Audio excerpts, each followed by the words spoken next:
ఏపీలో హింసాత్మక ఘటనలపై సిట్ రంగంలోకి దిగనుంది. ఇవాల్టి నుంచి విచారణ జరపనుంది. ప్రతి కేసులో తీసుకున్న చర్యల వివరాలపై 2 రోజుల్లో నివేదిక ఇవ్వాలని ఈసీ ఆదేశించింది. సరికొత్త ఎఫ్ఐఆర్ రూపొందించాలని తేల్చి చెప్పింది.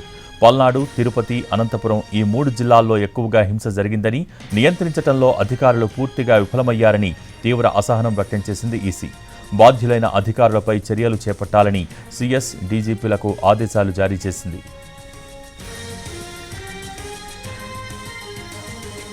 మరోవైపు సీఈఓ, డీజీపీ ఇచ్చిన నివేదిక ఆధారంగా 3 ఎస్పీలు, కలెక్టర్పై కేంద్ర ఎన్నికల సంఘం కఠిన చర్యలు తీసుకుంది. పల్నాడు ఎస్పీ బిందు మాధవ్, అనంతపురం ఎస్పీ అమిత్ బర్దర్ను సస్పెండ్ చేసిన EC, Tirupati SP Krishnakanth Patel, Palnadu collector Loteti శివశంకర్లపై బదిలీ వేటు వేసింది. ఈ 3 జిల్లాలకు చెందిన 12 మంది పోలీసు అధికారులపైన సస్పెన్షన్ వేటు వేసింది.